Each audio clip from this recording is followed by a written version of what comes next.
안녕하세요. 오늘 저희가 여러분과 함께 깊이 살펴볼 내용은 K&R 시스템이라는 기업입니다. 제공해주신 기업 분석 보고서, 또 재무 데이터, 그리고 어제 나온 따끈따끈한 뉴스까지 이 자료들의 바탕으로 해서요. K&R 시스템의 투자 매력도를 한번 속속들이 파헤쳐 보겠습니다. 핵심 기술부터 실적, 또 시장 상황, 미래 성장 동력까지요. 투자 판단에 도움이 될 만한 그런 핵심 정보들만 쏙쏙 뽑아서 명확하게 전달해 드리는 게 오늘 저희 목표입니다. 네, 안녕하세요. 그 K&R 시스템처럼요, 특정 기술, 특히 유암 로봇이라는 분야를 개척하는 기업을 볼 때는요, 기술적인 잠재력하고 또 재무적인 현실, 이 사이의 간극을 좀 정확하게 읽는 게 중요하거든요. 아, 그렇죠. 기술과 현실 사이의 균형. 네, 그래서 오늘 자료들을 통해서 바로 이 지점을 좀 집중적으로 살펴보면서 투자자로서 어떤 점들을 눈여겨봐야 할지 같이 이야기 나눠보겠습니다. 좋습니다. 그럼 K&L 시스템 어떤 회사인지부터 좀 빠르게 핵심만 짚어보죠. 2000년 7월에 설립됐고 경기도 용인에 본사가 있는 기술 기업입니다. 사업은 크게 두 가지 축인데요. 첫째는 역시 유압 기반의 로봇 시스템이죠. 로봇 8, 그러니까 매니퓰레이터나 이동 로봇, 그리고 여기에 들어가는 컨트롤러, 액추에이터, 서버 밸브 같은 이런 핵심 부품까지 직접 개발하고 제조합니다. 네. 그리고 두 번째 축은 이제 특수목적 시험 장비 분야입니다. 자동차나 철도, 선박 이런 데 들어가는 부품들의 성능이나 내구성을 테스트하는 장비, 이걸 만들고요. 관련해서 시험 용역 서비스까지 제공하는 거죠. 자, 여기서 주목할 점. 로봇 회사로 알려진 K&R 시스템인데 2022년 매출 구성을 보면 좀 놀랍습니다. 90% 이상이 바로 이 시험 장비에서 나왔고요. 아, 그래요? 네, 정작 핵심 기술이라는 그 유압 로봇 시스템은 매출 비중이 1%도 채 안 됐다는 사실이죠. 허허, 그게 참 흥미로운 지점이네요. 바로 그 점이 현재 K&R 시스템을 이해하는 핵심입니다. 그러니까 일반적인 전기모터 로봇하고는 달리 유압 로봇은 훨씬 큰 힘을 정밀하게 제어할 수가 있고요. 고온이나 분진 같은 극한 환경에서도 잘 작동하는 그런 강점이 있어요. 아, 그런 특수 환경의 강점이 있군요. 네, 예를 들면 원전 해체라든가 국방 분야처럼 좀 특수한 환경에서 수요가 있는 거죠. 하지만 이 뛰어난 기술력이 아직은 본격적인 매출로 이어지지는 못하고 있다. 이게 현실입니다. 투자 관점에서 본다면 앞으로 이 매출 구조를 얼마나 좀 극적으로 바꿀 수 있느냐, 즉 유압 로봇 사업의 성장을 증명해낼 수 있느냐, 이게 관건인 거죠. 네, 그 변화의 가능성을 엿볼 수 있는 게 바로 신사업 분야 아니겠습니까? 어떤 새로운 시도들을 하고 있는지 좀 살펴보겠습니다. 가장 눈길을 끄는 건 엔터테인먼트 로봇 시장 진출입니다. 2025년에 주목할 만한 프로젝트로 경남 고성군하고 32억 7천만 원 규모의 움직이는 로봇 공룡 제작 및 설치 계약을 맺었습니다. 네, 그 공룡 로봇이요.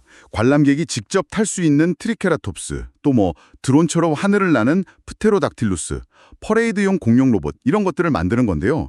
유압 기술이 어떤 산업 현장을 넘어서 이제 사람들한테 재미와 경험을 주는 분야로 확장될 수 있다는 걸 보여주는 뭐랄까 흥미로운 시도라고 볼 수 있겠습니다. 아, 그렇죠. 공룡 테마파크 같은 곳에 들어가는 거겠네요.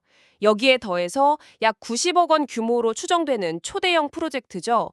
높이가 무려 12m, 무게 20톤짜리 태권도 품새 시연용 대형 휴머노이드 로봇 계약도 추진 중이라고 하니까요. 이게 성사된다면 엔터테인먼트 로봇 분야에서 확실한 존재감을 보여줄 수 있겠어요. 사업 다각화 의지가 정말 강해 보입니다. 네, 다만 이 엔터테인먼트 사업은 새로운 시장 개척이라는 기회 요인하고 동시에 이게 프로젝트 기반 사업이라는 점을 좀 명심해야 합니다. 아, 프로젝트 베이스. 네, 즉 계약건별로 매출 규모는 클 수 있지만 수주가 좀 불규칙하면 매출의 안정성은 떨어질 수 있다는 의미죠. 지속적인 수주 확보가 중요할 겁니다. 그렇죠. 꾸준함이 중요하겠네요. 또 다른 핵심 성장 동력, 그리고 바로 어제 2025년 9월 1일 시장을 아주 뜨겁게 달궜던 뉴스의 주인공이죠. 바로 핵심 부품 국산화 성공 소식입니다. 로봇 제작에 필수적인 소형 서버 밸브를 국산화하고 양산 체제에 돌입했다는 발표였습니다. 네, 이 서버 밸브 국산화는 여러모로 의미가 큽니다. 첫째는 역시 가격 경쟁력이죠. 기존에는 개당 400만 원에서 700만 원에 달하는 비싼 수입 부품을 써야 했는데 이걸 300만 원 수준으로 확 낮췄다는 거잖아요. 이야, 거의 반값인데요. 그렇죠. 원가 절감 효과가 상당할 것으로 보입니다. 국내 최초로 독자 생산 체계를 갖췄다는 그런 기술적인 성과도 빼놓을 수 없을 것 같고요. 물론입니다. 이게 단순히 우리도 만들었다. 이걸 넘어서 공급망 안정화라든가 납기 단축이라는 그런 실질적인 이점을 가져다 주거든요. 그리고 더 중요한 건 이 기술이 로봇에만 쓰이는 게 아니라는 점입니다. 정밀 유압 제어가 필수적인 항공우주나 방위산업 같은 더 높은 부가가치를 창출하는 첨단 산업으로 확장할 수 있는 발판을 마련했다는 데 큰 의미가 있습니다.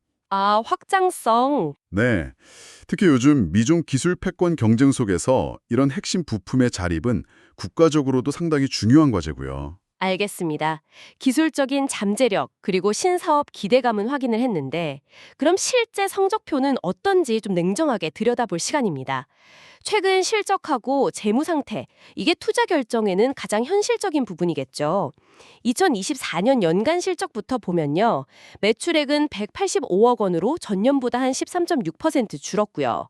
영업 손실은 77억 원, 당기순 손실은 79억 원으로 적자 폭이 오히려 커졌습니다. 네, 2025년 상반기 흐름도 사실 좋지는 않았습니다. 1, 2분기 합산 매출액이 41억 원으로 전년 같은 기간보다 무려 34.9%나 감소했고요. 영업손실 43억 원, 당기순손실 44억 원을 기록했습니다. 이렇게 계속 적자가 나는 건 기업의 어떤 지속 가능성에 대한 우려를 낳는 부분이죠. 그러네요. 계속 돈을 벌지 못하고 있다는 거니까요. 다만 2025년 하반기 실적 반등에 대한 기대 요인은 있습니다. 약 200억 원 규모의 수주 잔고가 확보되었다는 점인데요. 이 수주 물량이 실제 매출로 좀 순조롭게 이어진다면 하반기에는 다른 모습을 보여줄 수도 있겠습니다. 언제 또 얼마만큼 매출로 인식되느냐 이게 중요합니다. 재무 상태를 좀 더 자세히 보면요. 2023년 말 기준으로 총 자산은 345억 원, 자기 자본은 99억 원입니다. 자기 자본이 이렇게 크게 늘어난 거는 2024년에 코스닥 상장할 때 유상증자를 통해서 자금이 들어왔기 때문이에요. 아, 상장 효과군요. 네, 이 덕분에 2022년 말에는 무려 9,200%가 넘었던 부채 비율이 2023년 말에는 306.9%로 크게 개선됐습니다. 와, 9,000%에서 300%면 정말 극적인 개선이네요. 부채 비율 개선은 긍정적인데요. 하지만 현금은 좀 부족한 것 아닌가요? 2023년 말 기준 현금성 자산이 11억 원 수준이면 계속 적자가 나는 상황에서는 좀 불안할 수 있겠는데요. 정확한 지적이십니다. 부채 비율 개선 자체는 긍정적인 신호지만 이게 본질적인 어떤 이익 창출 능력 개선이 같이 가지 않으면 일시적인 효과에 그칠 수가 있거든요. 그리고 말씀하신 대로 낮은 현금 보유액은 지속적인 연구개발 투자나 운전자금 확보에 좀 부담이 될 수 있죠. 투자 지표로 좀 보면요. 기술 특례 상장 기업 특성상 주가 순자산 비율, PBR이라고 하죠. 주가가 순자산 대비 몇 배인지를 나타내는 이 지표는 상대적으로 높을 수가 있습니다. 기술 가치를 반영하니까요. 네, 반면에 자기자본이익률, ROE, 쉽게 말해서 투입한 자기자본으로 얼마나 이익을 냈는지 보여주는 수익성 지표는 2023년 기준으로 마이너스 89.6%입니다. 매우 낮죠? 마이너스 89%면 네, 마이너스라는 건 이익을 내지 못했다는 뜻이죠. 당연히 주가 수익 비율, PER, 주가가 주당 순이익의 몇 배인지를 나타내는 지표는 적자 상태라 계산 자체가 불가능하고요. 종합하면 기술력은 있는데 재무적으로는 아직 갈 길이 멀다. 이렇게 요약할 수 있겠네요. 실적 턴어라운드가 정말 절실한 상황입니다. 네, 맞습니다. 결국은 그 수주잔고의 매출 전환하고 또 서버밸브 같은 신사업 성과가 재무구조 개선의 열쇠가 될 겁니다. 그럼 KNR 시스템이 시장에서는 어떤 평가를 받고 있고 또 경쟁 환경은 어떤지 한번 살펴보겠습니다. 강점이라면 역시 유암 로봇 분야 국내 1위라는 점, 그리고 기술 특례 상장을 통해서 혁신성을 공인받았다는 점을 들 수 있겠죠. 이건 당장의 실적보다는 미래 기술 가치를 보고 상장 기회를 주는 제도잖아요. 핵심 부품 자체 개발 능력도 빼놓을 수 없는 강점이고요. 네, 국내 1위라는 타이틀은 분명 의미가 있습니다. 하지만 유압 로봇 시장 자체가 아직은 전체 로봇 시장에서 보면 좀 틈새 시장이라는 점은 인지해야 하고요. 기술 특례 상장 역시 초기에는 어떤 기대감을 받지만 결국은 실적으로 성장성을 증명해야만 그 가치를 인정받을 수 있습니다. 포스코나 현대차, LIG 넥스원 같은 대기업 고객 기반은 안정적으로 보이지만 아까 말씀드린 대로 프로젝트 기반 사업의 특성상 특정 고객이나 수주권에 대한 의존도가 너무 높아지면 매출 변동성이 커질 수 있다는 점도 고려해야 합니다. 그렇죠. 주식 시장에서는 또 다양한 테마와 엮여서 움직이는 경향이 있죠. 로봇은 기본이고 방산, 소부장, 소재 부품 장비 국산화 테마죠. 엔터테인먼트, 심지어 전기차, 시험 장비 쪽까지 정말 여러 테마에 발을 걸치고 있습니다. 네, 그렇게 다양한 테마에 엮여 있다는 게 어떻게 보면 양날의 검일 수 있습니다.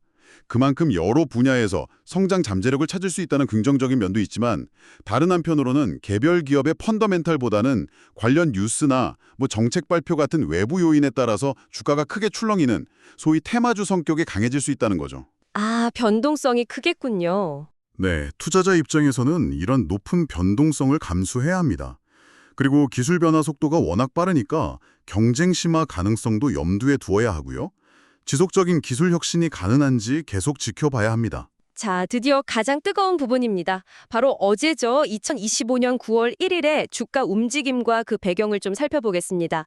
전일 종가가 11,900원이었는데 어제 장중에 상한가인 13,000원까지 치솟았고 결국 상한가로 마감했습니다. 하루 만에 무려 27.58%나 급등한 건데요. 네, 정말 뭐랄까 극적인 급등이었죠. 그 이유는 명확합니다. 앞서 여러 번 강조했던 그 소형 서부발브, 국산화 성공 및 양산체제 도입 발표, 이게 결정적이었습니다. 이 뉴스가 시장의 투자 심리를 아주 강력하게 자극한 거죠. 기술적으로 봐도 갭 상승으로 출발해서 아주 가파른 상승세를 보였고요. 거래량도 평소와는 비교할 수 없을 만큼 폭발적으로 늘었습니다. 이제 단기적으로는 상장 직후 고점 부근이 좀 저항선 역할을 할 수 있겠고 10,000원 선이 심리적인 지지선으로 작용할 가능성이 있겠네요. 네, 그 서부밸브 국산화 뉴스가 왜 이렇게까지 강력한 모멘텀이 되었는지 그 배경을 좀 더 들여다볼 필요가 있습니다. 이게 단순히 부품화나 국산화했다는 차원을 넘어서는 좀 복합적인 기대감이 반영된 결과인데요. 첫째는 국내 최초 독자 생산이라는 어떤 기술적 독점성과 상징성. 둘째는 수입품 대비 획기적인 가격 경쟁력 확보로 인한 원가 절감 및 시장 점유율 확대 기대. 아까 반값이라고 하셨죠. 그렇죠. 셋째는 로봇을 넘어서 항공우주, 방산 등 고부가 가치 첨단 산업으로의 확장 가능성을 제시했다는 점. 마지막으로 이게 그냥 개발 완료가 아니라 양산 돌입 발표였기 때문에 실질적인 매출 기여에 대한 기대감이 더해진 겁니다. 아, 이제 진짜 돈을 벌 수 있겠구나 하는 기대감? 바로 그거죠. 정부의 K-뉴딜 5.0이나 제조업 혁신 3.0 같은 로봇 산업 육성 정책, 또 방산 수출 확대 기조와도 딱 맞아떨어지면서 시너지 효과를 낸 측면도 있겠고요. 사실 최근에 다른 긍정적인 뉴스들도 꾸준히 있었잖아요. AI 팩토리 전문 기업 선정이라든지 시험기 구독 서비스 출시, 유암 로봇팔 성능 개선, 전기차 화재 진압 시스템 특허, 고성공룡 로봇 계약 등등 이런 긍정적인 뉴스 흐름이 어제의 급등의 어떤 발판이 된 셈이네요. 맞습니다. 그런 긍정적인 뉴스들이 차곡차곡 쌓이면서 투자 심리를 개선하던 차에 서버밸브 국산화라는 아주 강력한 한 방이 터진 거죠. 중요한 것은 이 모멘텀이 단기적인 테마에 그칠 것인가 아니면 회사의 중장기적인 체질 개선으로 이어질 것인가 이건 좀 냉정하게 판단하는 것입니다. 네, 그럼 이 모든 분석을 종합해서 투자 전략과 위험 요인을 정리해 보겠습니다. 제공된 자료에서는 단기 트레이딩과 중장기 투자 이 두 가지 관점에서 접근하고 있는데요. 단기적으로는 급등 후 조정을 이용해서 11,000원에서 12,000원 사이에서 매수하고 한 15에서 25% 정도 수익을 목표로 하되 9,500원을 손절선으로 잡는 전략을 제시합니다.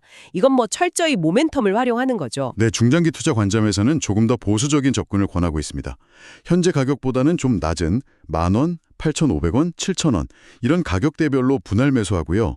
실적 흑자 전환을 전제로 목표가는 20,000원에서 25,000원까지 제시하고 있습니다. 다만 변동성이 매우 큰 고위험 종목이라는 점을 강조하면서 포트폴리오 내 비중은 1에서 2% 이내로 좀 제한할 것을 권고하고 있네요. 투자 결정을 위해서 장단점을 다시 한번 명확히 해보죠. 긍정적인 요인부터 짚어보면 역시 독보적인 유암 로봇 기술력, 200억 원 규모 수주잔고 기반의 실적 개선 기대감, 엔터테인먼트 로봇 같은 신사업 확장성, 그리고 결정적 호재였던 핵심 부품 국산화 성공, AI 팩토리 선정 등 정부 정책 수혜 가능성, 이렇게 정리할 수 있겠네요. 네. 반면에 반드시 고려해야 할 위험 요인, 첫째도 둘째도 역시 지속적인 영업적자 상태라는 점. 둘째, 상대적으로 부족한 현금 보유량. 셋째, 프로젝트 수주에 따른 매출 불안정성. 넷째, 뉴스에 민감한 테마주 특성과 그에 따른 높은 변동성. 다섯째, 거래량 부족 시 나타날 수 있는 소형주의 유동성 리스크. 그 외에도 유압 시스템의 고질적인 문제인 누유나 소음 같은 기술적 과제.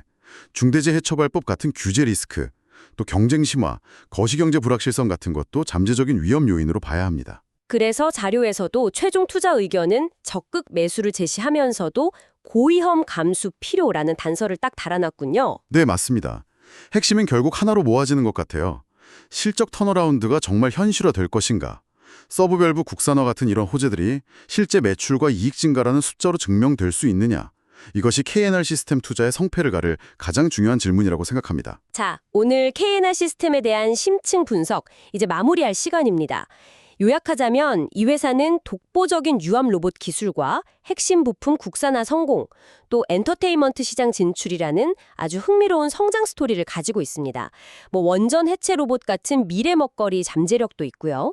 하지만 동시에 계속되는 적자와 부족한 현금이라는 좀 냉혹한 재무 현실에 직면해 있습니다. 어제의 주가 폭증은 서버밸브 국산화 성공에 대한 시장의 기대가 얼마나 큰지를 보여주는 단적인 예였고요. 네, 분석을 마무리하면서 마지막으로 한 가지 질문을 좀 던져드리고 싶습니다. KNR 시스템은 현재 프로젝트 수주에 크게 의존하고 있고 엔터테인먼트 분야 진출도 어떻게 보면 그 연장선상에 있거든요. 과연 이 회사가 첨단 기술 프로젝트 전문 기업 이걸 넘어서 서버밸브 같은 핵심 부품이나 좀 표준화된 로봇 시스템을 꾸준히 판매하는 확장 가능한 제품 기업으로 성공적으로 변신할 수 있을까요? 가지고 있는 현금이 바닥나기 전에 혁신 기술 투자와 수익성 확보라는 이 두 마리 토끼를 어떻게 잡을지, 이게 앞으로의 기업 가치를 결정할 가장 중요한 관전 포인트가 될 것입니다. 특히 올 하반기 실적 발표에서 그 수주잔고가 얼마나 실제 매출로 이어지는지, 그리고 기대를 한몸에 받고 있는 서버밸브 판매가 초기 성과를 보여주는지, 이걸 좀 면밀히 추적하시는 것이 현명한 투자 판단에 큰 도움이 될 거라고 생각합니다.